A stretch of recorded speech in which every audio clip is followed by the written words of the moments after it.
नमस्कार दोस्तों, स्वागत है आप सभी का अल्टीमेट क्लासेस में। अपना जो क्लास चलता है regular workshop calculation and science for ITI and other जो भी एग्ज़ाम का आप तैयारी कर रहे हैं, उसमें मेंसुरेशन का पार्ट जो है 2D 3D मैंने आपको बेसिक से पढ़ाया है। अब आप देखिए कि प्रश्न जो नेक्स्ट दिया गया है कि यदि एक आयताकार मतलब किस टाइप के सवाल और पूछे जा सकते हैं। मैं इसी तरीके के सेम सवाल दोबारा नहीं उठाऊँगा, उस तरीके के सवालों की आप प्रैक्टिस करते रहें अपने घर पर। एक आयताकार ठोस का आयतन दिया हुआ है 1800 सेमी क्यूब और उसकी लंबाई और चौड़ाई जो है वो अनुपातिक रूप में दी गई है। मैंने आपको जब अनुपात समानुपात करवाया था तब भी मैंने आपको बताया था कि आयत की लंबाई चौड़ाई, या फिर यूँ कह दिया जाए कि किसी घन या घनाभ की लंबाई चौड़ाई अगर अनुपातिक रूप में दी गई हो तो उन सवालों को कैसे हल किया जाता है। ये थोड़ा सा कंसेप्ट आपको अपने माइंड में थोड़ा साइड में स्टोर कर लीजिएगा इसको। और ऊंचाई दी हुई है, कितनी दी हुई है हमें, इसकी ऊंचाई दी हुई है 1500 mm हो, तो इसकी लंबाई व चौड़ाई यानी लेंथ एंड विड्थ का जो मान है वह ज्ञात कीजिए। यानी लेंथ और विड्थ जो दी हुई है दोस्तों वो अनुपातिक रूप में दी हुई है, हमें उसे एग्जैक्ट mm में ज्ञात करना है कि कितने mm उसकी लंबाई और चौड़ाई होगी। क्लियर है सभी को? चलिए अब हम बात करते हैं कि इसको सवाल को करना कैसे है। सबसे पहले ये देखिए कि यदि एक आयताकार ठोस क्या बनाना है, हमें आयताकार ठोस बनाना है, तो देखिए पैंदा उसका कैसा होना चाहिए, आयत के आकार का होना चाहिए। मान लीजिए मैंने ये एक आयत बना लिया है, ठीक है। और अगर मैं इस आयताकार ठोस की बात करूं तो ये मैंने यहाँ से इसके 4 पैर उठा दिए हैं, ठीक है। और अब इसको अगर मैं कवर अप करना चाहूँ तो इस तरीके का ये जो शेप हमारे सामने बनेगा ये हो गया हमारा कौन सा, आयताकार ठोस, जिसका पैंदा आयताकार है, ठोस है ये, ठीक है। अब हम बात करें इसकी ऊंचाई की 1500 mm दी हुई है, तो इसकी ये ऊंचाई हम ले लेते हैं कितनी, 1500 mm। लंबाई और चौड़ाई दी नहीं गई है, वो अनुपातिक रूप में है, तो उसको हम कैसे लिखेंगे, देखिए कि माना इसकी जो लेंथ है L का मान वो है 3x तथा V का जो मान है वह मान लेते हैं क्या, 1x। यानी जो अनुपातिक रूप में आपको दिया गया है उसके साथ पता नहीं कितने का गुणा होगा। अब 3 का 100 से 300 mm आएगी, 500 mm आएगी, 150 mm आएगी, कितनी आएगी हमें नहीं पता है। एक बार हम इसका गुणांक मान लेते हैं, वो x है। हो सकता है कि 3 का गुणा 5 से हो जाए, 5 3 1500 यानी 5 3 15 यानी 150 mm, 100 mm 50 से होगा, कितने से होगा, वो एक x मान लिया, उसको हमने क्या कर दिया कि हो सकता है इस 3 का गुणा किसी ना किसी से होगा। तो इसको हमने क्या मान लिया, लेंथ को 3x और विड्थ को यानी चौड़ाई को 1x मान करके हम चलेंगे, x साथ में ले लेंगे, बस इतना सा काम करना है। अब हमारे पास लंबाई 3x है, चौड़ाई 1x है और ऊंचाई 1500 mm है। आयतन दिया हुआ है 1800 सेमी क्यूब दिया गया है, आयतन बराबर 1800 सेमी क्यूब, ठीक है ना।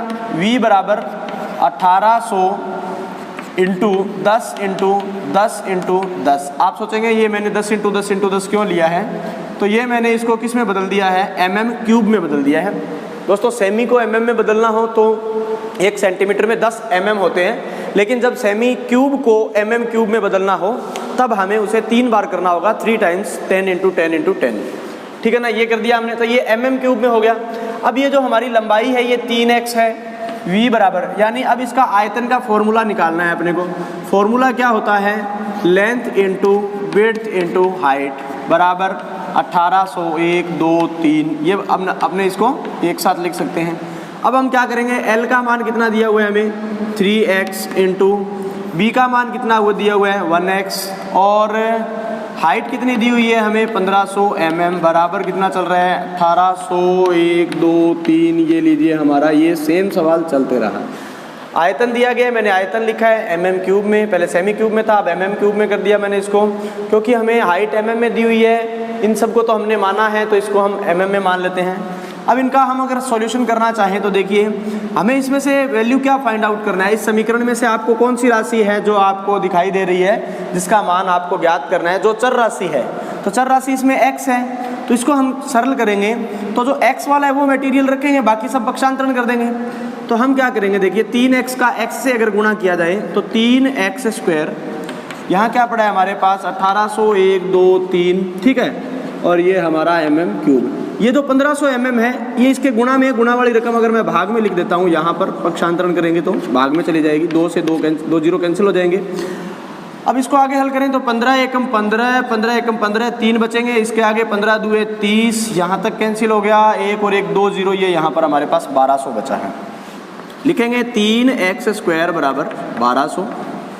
गुणा वाला 3 अगर मैं यहाँ से हटा देता हूँ, पक्षांतरण करूँ, भाग में चला जाएगा। 3 एकम 3, 3 चौके 12, 2 जीरो बची है, इसके साथ लगा देंगे। हमारे पास बचा है x बराबर 400, स्क्वायर था, स्क्वायर हटा दोगे यहाँ पर आ जाएगा अंडर रूट का चिन्ह, वर्गमूल लगा देंगे। 400 का वर्गमूल दोस्तों हो जाता है कितना, हमारा 20 जो हो जाएगा, ठीक है। तो ये आ गया हमारा x का मान। x का मान कितना आ गया हमारे पास, 20 आ गया। ये x का मान अगर आप यहाँ पुट कर देते हो, यहाँ पर आपने लंबाई मानी थी 3x, इसका मतलब ये हुआ तो l यानी हम यहाँ लिखेंगे अतः l का जो मान है 3x माने 3 इंटू x का मान 20 आया है, 20 दूनी 40, 20 तीय 60, मतलब इसकी लंबाई कितनी हो जाएगी, ये हो जाएगी हमारी 60। और इसकी अगर बात करें चौड़ाई की, तो ये चौड़ाई कितनी हो जाएगी, 1x है तो 1 इंटू यानी इसका b का मान कितना हो जाएगा, 1 इंटू x का मान लिखेंगे 20, तो 20 एकम 20, ठीक है ना।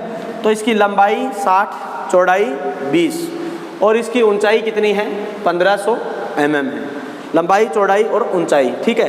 अब मैं इसको, अगर आप सोच रहे हैं कि ये सिर्फ छोटी छोटी कैसे हैं माप, तो हम हो सकता है इसको ऐसे बना लें, इस तरीके से लेंथ ही बना सकते हैं इसको, ठीक है ना। नीचे का जो भाग है वो इस तरीके का आयताकार रख सकते हैं, ऐसे खूब हाइट कर देते हैं इसकी, तो हाइट हमें कितनी दिखाई देगी, जो 1500 वाला भाग है वो हो सकता है इस तरीके का डायग्राम। तो आपने उससे नहीं दिमाग में लगाना है, आपने ये देखना है mm में था, mm में ही फाइंड आउट हो रहा है ये हमारा जो भी माप हमने ज्ञात किया है, ठीक है। तो ये 60 mm है और ये कितना है, 20 mm है। तो ये पहला सवाल, इसमें आपको जैसे लंबाई चौड़ाई दी हुई है ना अनुपात रूप में, तो ये 3:1 है, तो आप इसको 3x और x मान लो, ठीक है। 3 का x है और 1x। मान लो आपको सवाल दिया हुआ आ जाए कि एक आयत है, उसकी लंबाई और चौड़ाई का अनुपात 3:2 है, तो इसको आप क्या मान लेंगे, लंबाई 3x और चौड़ाई को क्या मान लेंगे, 2x। लंबाई गुणा चौड़ाई 3 दूए 6, x स्क्वायर इसका क्या हो जाएगा, क्षेत्रफल, क्षेत्रफल के बराबर रखेंगे।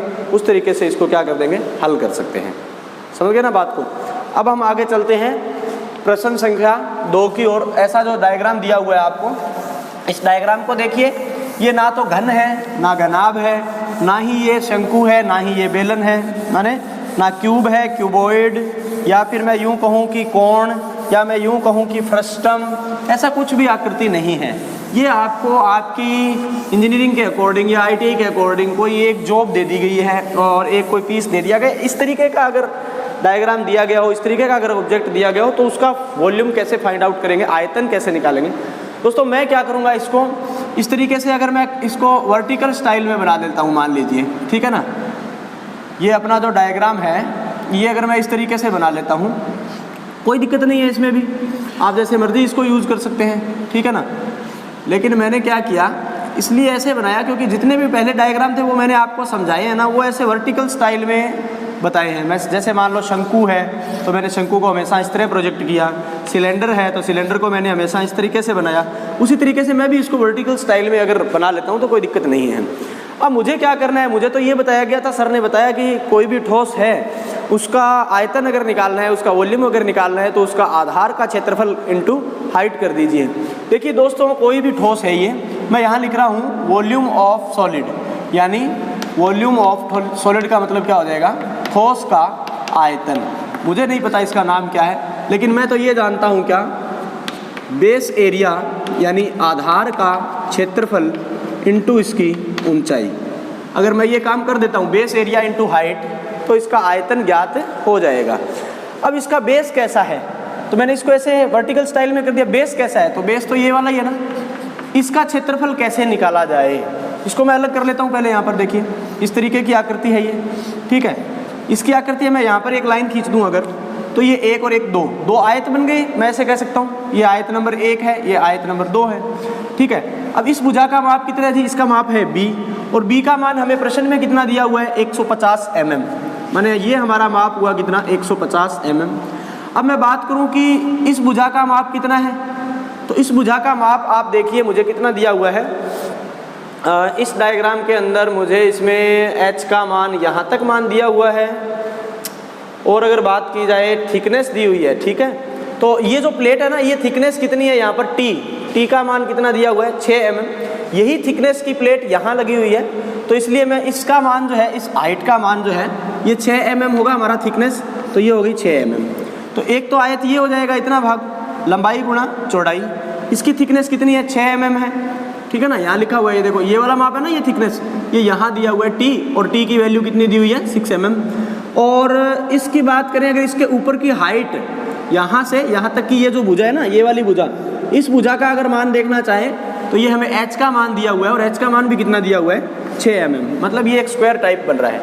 यानी इसका टोटल एरिया निकालना हो तो इसको हम क्या करेंगे, सबसे पहले इस ऊपर वाले का निकालते हैं, 6 गुणा 6 तो कितना हो जाएगा हमारा 36, फिर 150 इंटू 6 150 इंटू 6 तो कितना हो जाएगा अपना ये 15 दूए 30, 15 तीय 45, 15 चौके 60, 15 पाँच 75, 15 छक्के कितना हो जाएगा 90, यानी ये कितना हो जाएगा हमारा 900 mm, और ये स्क्वायर हो जाएगा mm स्क्वायर, और ये भी mm स्क्वायर। तो दोनों को मिला करके अगर बात करें तो ये कितना हो जाएगा हमारा, ऐड कर दीजिए 936 mm स्क्वायर, ठीक है। तो ये आ गया इसका बेस एरिया, मतलब इसके आधार का क्षेत्रफल हमने ज्ञात कर लिया है। तो उसको हम लिख देते हैं कितना, 936 इंटू कितना लिखेंगे, 936 इंटू इसकी हाइट कितनी है, ये हाइट कह दो इसको, इस तरीके से हॉरिजॉन्टल स्टाइल में रखा हुआ है तो इसको क्या कहेंगे, ये लेंथ लिखा हुआ है L की वैल्यू कितनी है 310 mm है, कितनी है 310 mm। तो ये mm स्क्वायर में था, ये mm में है। अब आयतन होगा वो किस में होगा, mm क्यूब में होगा। तो दोस्तों ये सेम इस तरीके से आप इसको कर सकते हैं।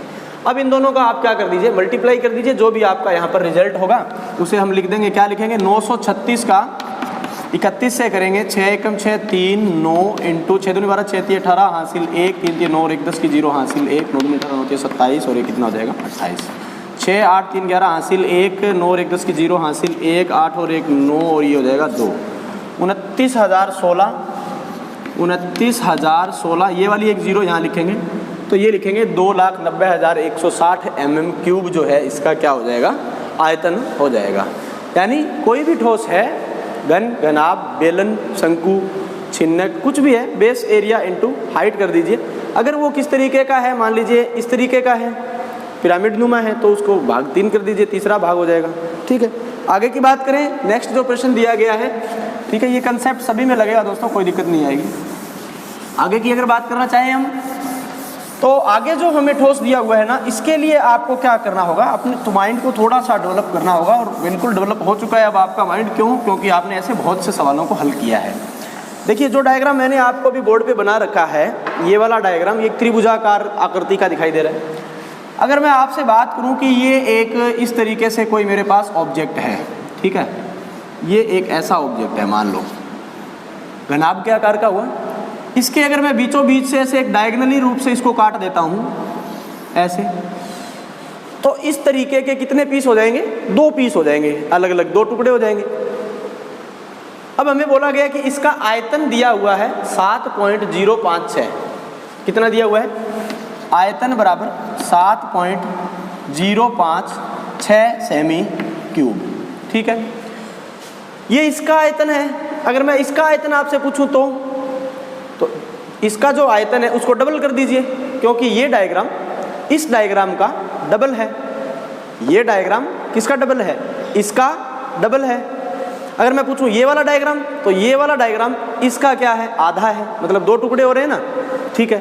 तो अगर मैं इस आयतन को डबल कर देता हूं, क्या कर देता हूं, मल्टीप्लाई बाय 2, तो इसका जो आयतन होगा वो कितना हो जाएगा, 2 से गुना किया, 2 छिके 12 हासिल 1, 5 दुए 10 और 1 11 हासिल 1, 2 0 0 1, 7 दूनी 14, 1 2 3, ये यहाँ पर हमारा पॉइंट आ जाएगा सेमी क्यूब। यानी अब ये हमारा आयतन यहाँ कन्वर्ट हो गया, क्लियर है। अब आप देखिए कि इसकी बी कितनी है, यानी ये बी का मान ज्ञात करना है, और ये हमें दिया हुआ है 42 mm, और इसकी हाइट दी हुई है 21 mm। अब ये घनाभ है आपका, और ये घनाभ का क्या है, आयतन है, इस पूरे का आयतन है। और घनाभ के आयतन में से 2 चीज़ें आपको दी हुई है, तीसरी आपको ज्ञात करनी है। तो हम फॉर्मूला लगा देते हैं घनाभ के आयतन का, लंबाई गुणा चौड़ाई गुणा ऊंचाई बराबर 14.112 into 10 into 10 into 10 mm cube. ध्यान दीजिए, पहले सेमी क्यूब में था, अब mm क्यूब में कन्वर्ट किया है मैंने। 1 सेंटीमीटर में 10 mm क्यूब है, इसलिए 10 इंटू 10 इंटू 10। क्लियर है सभी को।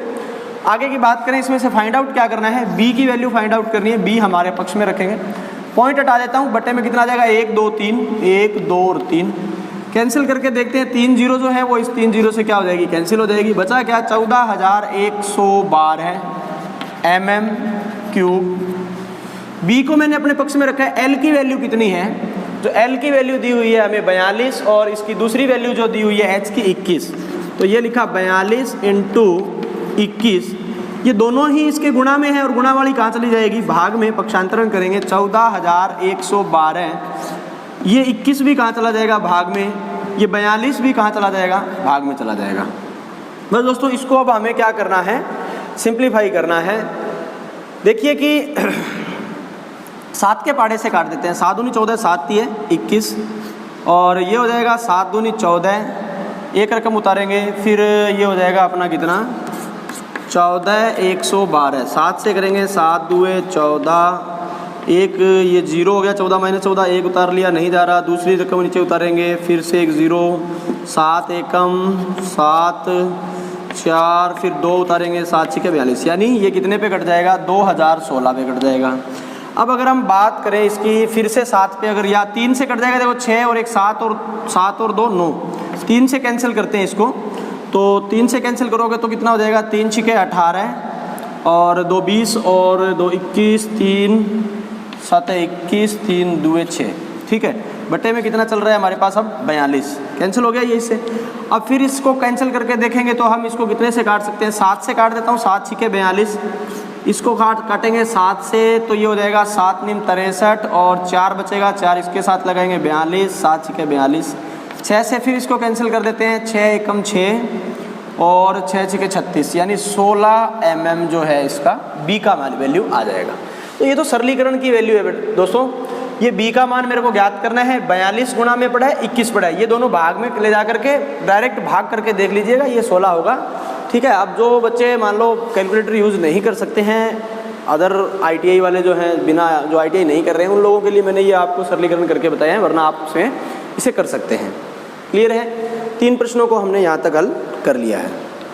चलते हैं प्रश्न संख्या 4 की ओर। दोबारा इसको थोड़ा सा और बता देता हूँ कि ऐसा ऑब्जेक्ट दिया हुआ है तो उसको आप कंप्लीट कीजिए, अपने दिमाग में ये सोचिए कि इसको हम, ये किसका हाफ हो सकता है, तो ये हाफ है किसका, ऐसे किसी घनाभ का हाफ है, ठीक है। अब घनाभ बना दिया इसको, ठीक है, क्योंकि आयतन पहले आधे का था, जब इस रूप में ले आए तो उसको डबल कर दिया, ठीक है।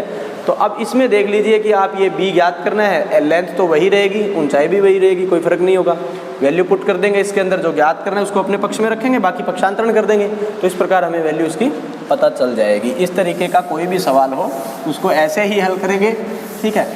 तो चलिए अब आगे चलते हैं। अब इसके अंदर अगर हम चाहते हैं कि इसको सर पिरामिड बना लेते हैं, तो पिरामिड कैसे बना लेंगे कि ऊपर से इसकी एक चोंच नहीं है, एक शिखर नहीं है, एक बिंदु नहीं है, अपेक्स नहीं है, ऊपर भी इसका कोई ना कोई किनारा बन रहा है, इसलिए इसको हम पिरामिड रूप में नहीं बना सकते, पिरामिड रूप में इसलिए हम इसको नहीं बना सकते, है ना। कई बच्चों के दिमाग में ये आ जाता है इसको पिरामिड क्यों नहीं बना सकते, तो पिरामिड के लिए तो ऊपर एक अपेक्स बिंदु होना चाहिए, एक पॉइंट होना चाहिए। आगे चलते हैं कि एक पिरामिड जिसका आधार क्षेत्रफल 20 वर्ग सेमी और आयतन 60 घन सेमी है, तो ऊंचाई ज्ञात कीजिए। देखिए अब पिरामिड है, वर्गाकार पिरामिड है या वर्ताकार पिरामिड है, पंचभुजाकार पिरामिड है, षटभुजाकार पिरामिड है, आपको तो पता नहीं है कि, ठीक है। लेकिन मैंने आपको ये बताया था कि अगर आपको कोई भी प्रिज्म निकालना हो, क्या निकालना हो, प्रिज्म का आयतन, चाहे वो बेलनाकार है, चाहे वह वर्गाकार है, चाहे आयताकार, तो आपको मैंने क्या बताया था, बेस एरिया यानी आधार का क्षेत्रफल, क्या बताया मैंने आपको, आधार का क्षेत्रफल इनटू उसकी ऊंचाई बताई मैंने आपको फॉर्मूला, ठीक है।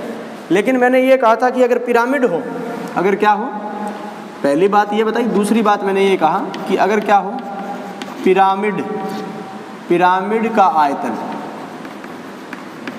तो भी हम वही करेंगे, क्या, आधार का क्षेत्रफल इनटू ऊंचाई बटे 3, मतलब इसको 3 से क्या कर देंगे, डिवाइड कर देंगे, ठीक है ना।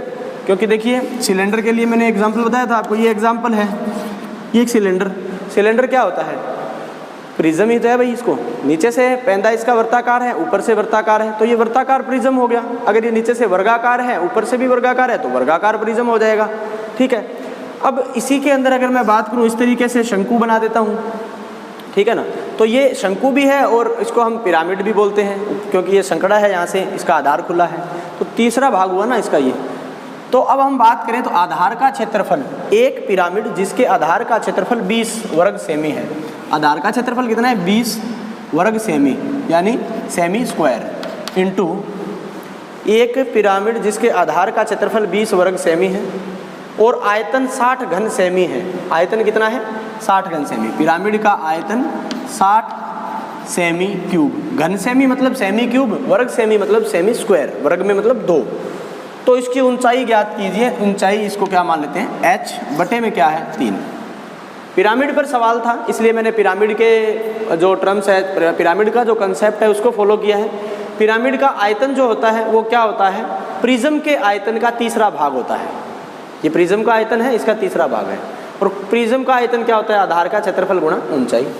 अब पिरामिड के आधार का क्षेत्रफल दिया हुआ है 20, ऊंचाई ज्ञात करनी है, बटे में 3 है। पिरामिड का आयतन 60 है। वैल्यू पुट कर दी, जो वैल्यू मेरे पास यहाँ से सवाल में थी वो सब वैल्यू मैंने कहाँ? यहाँ पुट कर दी। अब हल करना चाहें इसको, अगर हमें क्या ज्ञात करना है? h। इस तरफ क्या लिखा हुआ है? 60 सेमी क्यूब। h के गुणा में क्या है? 20 सेमी क्यूब। गुणावली का पक्षांतरण करेंगे, भाग में लिखेंगे इसको 20 सेमी स्क्वायर। और h के बटे में 3 है, बटे वाली का पक्षांतरण करेंगे, वह कहाँ चली जाएगी? ऊपर, गुणा में चली जाएगी। इसको अब हम सिंप्लीफाई करेंगे, 0 से 0 कैंसिल हो जाएगा। 2 एकम 2, 2 तिये 6, 3 का 3 से मल्टीप्लाई करेंगे, 3 तिये कितना हो जाएगा? 9। सेमी स्क्वायर में सेमी क्यूब से, सेमी क्यूब में सेमी स्क्वायर से भाग देंगे तो हमारे पास सिर्फ सेमी ही बचेगा दोस्तों। इस प्रकार h की जो वैल्यू हो गई वो कितनी हो गई? 9 सेमी हाइट हुई। अब ये हो सकता है हमारा वर्गाकार प्रिज्म हो, वर्गाकार, आयताकार, बेलनाकार, कैसा भी हो, मतलब नहीं है। हमें कंसेप्ट पता होना चाहिए। पिरामिड कैसा भी हो, पिरामिड जो होता है वो प्रिज्म के, पिरामिड का जो आयतन होता है वो प्रिज्म के आयतन का तीसरा भाग होता है। बस इस तरीके से दिमाग में ये रख लीजिएगा। अब आ जाते हैं आगे लास्ट सवाल की ओर कि एक गोले की त्रिज्या दूसरे गोले की त्रिज्या। अब गोले से रिलेटेड सवाल है। इसमें आपको दिया गया है कि एक गोले की त्रिज्या दूसरे गोले की त्रिज्या की आधी है। इस तरीके का कंसेप्ट होता है ना। मान लो एक पिता की आयु पुत्र की आयु की 2 गुनी है, पिता की आयु पुत्र की आयु की 5 गुनी है, आयत की लंबाई चौड़ाई से 20 अधिक है, परिधि, त्रिज्या, ये सब बातें जो होती है ना, इन बातों में आपने क्या करना होता है? बस उस लाइन का मीनिंग समझना होता है कि कौन किससे कितना बड़ा है। ठीक है, आपके चाचा जी आपसे 20 साल बड़े हैं। आज आपकी आयु अगर x वर्ष है तो आपके चाचा की कितनी हो जाएगी? x + 20 हो जाएगी। यही तो होगा ना। अगर आपके पिताजी आपसे 50 साल बड़े हैं या 20 साल बड़े हैं, 25 साल बड़े हैं, तो आपकी 10 साल है तो उनकी उतनी ऐड कर देंगे। आज आपकी x मान लेते हैं तो उनकी भी अपने उस तरीके से कर सकते हैं। ये कहते हैं कि एक गोले की त्रिज्या दूसरे गोले की त्रिज्या, 2 गोले हैं हमारे पास, गोला 1 और ये गोला 2। एक गोले की त्रिज्या दूसरे गोले की त्रिज्या की आधी है। आधी होने का मतलब मान लीजिए इसकी रेडियस अगर r है, सॉरी ये छोटा है, आधी है इसकी। अगर इस बड़े वाले की अगर हम मानते हैं r, तो इसकी जो रेडियस हो जाएगी वो r/2 हो जाएगी, आधी हो जाएगी। ठीक है, मान लो r मत लो आप, चलो छोड़ो r पर। तो आप ये फिर कहोगे सर त्रिज्या फिर आधी कैसे हो गई? माना इसकी त्रिज्या x है, इसकी त्रिज्या का मान कितना है? x है, 10 है, 20 है, 50 है, 100 है। अगर इसकी 100 है तो इसकी कितनी होगी? 50 होगी। इसकी 50 है तो इसकी कितनी होगी? 25 होगी, क्योंकि लाइन में लिखा हुआ है एक गोले की त्रिज्या दूसरे गोले की त्रिज्या की आधी है। तो इसकी x है तो इसकी कितनी हो जाएगी? x/2 हो जाएगी। पहले गोले की तुलना में दूसरे गोले का आयतन, बोल रहा है कि इसकी तुलना में इसका आयतन कितना ज़्यादा है? दुगुना है, 3 गुना है, 5 गुना है, 8 गुना है। इस तरीके से आपको आयतन की तुलना करनी है।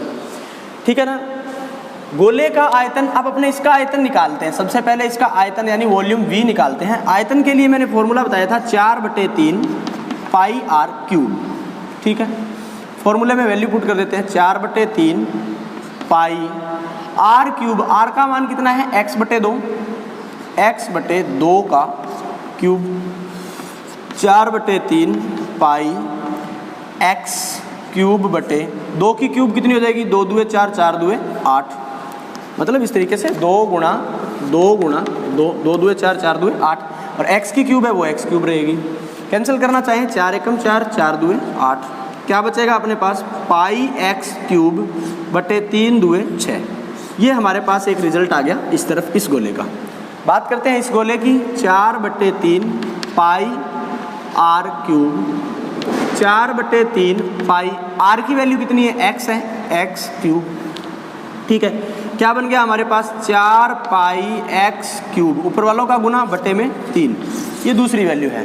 देखना ये है कि ये जो वैल्यू है हमारी, अब ये इससे कितने गुना अधिक है। क्लियर है सभी को? इसी बात को मैं दोस्तों ऐसे कह सकता हूँ क्या, कि ये जो आयतन है गोले का, इस गोले के आयतन से, छोटे वाले से, क्योंकि ये छोटा गोला है, कारण क्योंकि इसकी त्रिज्या की अपेक्षा छोटी है। कितनी है, आधी है। तो ये जरूरी नहीं होता कि इसकी त्रिज्या आधी है इसकी अपेक्षा तो इसका आयतन भी आधा हो जाएगा, इसका क्षेत्रफल भी आधा हो जाएगा, ऐसा नहीं होता है कभी। अब हमें इसका रिजल्ट देखना होगा कि ये जो आयतन है इस त्रिज्या लेकर के, और ये जो आयतन है x/2 त्रिज्या लेकर के, इन दोनों में कितने का डिफरेंस है। ठीक है, तो मैं क्या कर रहा हूँ, बड़े गोले का आयतन है 4 पाई एक्स क्यूब बटे 3, इसमें मैं इसका भाग लगा देता हूँ पाई एक्स क्यूब बटे 6 का, क्योंकि ये जो छोटा गोला है ना, ये बड़े गोले का कोई ना कोई भाग जरूर है, कोई ना कोई भाग जरूर है। हो सकता है ये इसका दूसरा भाग हो सकता है ये, यानी इस गोले की अगर मान लो ऐसे ही गोला एक और ले लिया जाए, उनको अगर पिघला करके बनाया जाए तो हो सकता है इसके बराबर बन जाए, तो मतलब ये दूसरा भाग हो गया। हो सकता है ऐसे 4 गोलों को पिघलाएं, ठीक है, तब ऐसा गोला बने, तो हम यूँ कहेंगे कि ये जो गोला है इस गोले का चौथा भाग है। बात हुई ना, इसलिए मैं इसके आयतन को भाग में लिख रहा हूँ। ठीक है, अब हम बात करें 4 पाई एक्स क्यूब बटे 3, ऊपर वाला है, नीचे वाले को सिंप्लीफाई करेंगे, ऊपर चला जाएगा 6 पाई एक्स क्यूब बटे में आ जाएगा, पाई एक्स क्यूब से पाई एक्स क्यूब कैंसिल, 3 एकम 3, 3 दूए 6, 4 दूए कितना हो जाएगा 8। ये आ गया हमारा रिजल्ट, 8वां भाग। ये जो गोला है इस गोले का 8वां भाग है। ठीक है, अब हमें प्रश्न में ये पूछा गया था कि ये जो बड़ा गोला है या पहले गोले की तुलना में दूसरे गोले का आयतन, पहले गोले की तुलना में दूसरे गोले का जो आयतन है वो कितना अधिक है, 8 गुना अधिक है। यानी ऐसे 8 छोटे छोटे गोले बना करके बनाओगे तो तब जा करके ऐसा गोला बनेगा। तो यानी इसका जो आयतन हुआ वो इसके आयतन का 8 गुना हुआ। क्लियर है, समझ आ रहा है सभी को? चलिए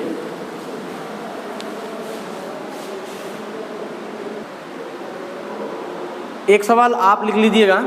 सवाल क्या है कि 4 mm त्रिज्या वाली गेंद को पिघला करके 1 mm त्रिज्या वाली कितनी गेंदें या कितनी गोलियां बनाई जा सकती है।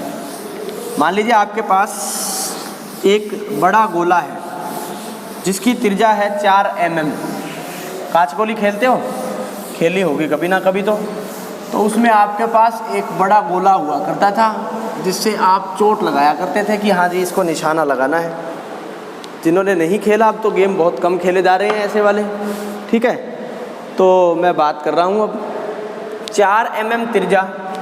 क्वेश्चन क्या है अपना, लास्ट क्वेश्चन है ये अपना, 4 mm त्रिज्या की गेंद को पिघलाकर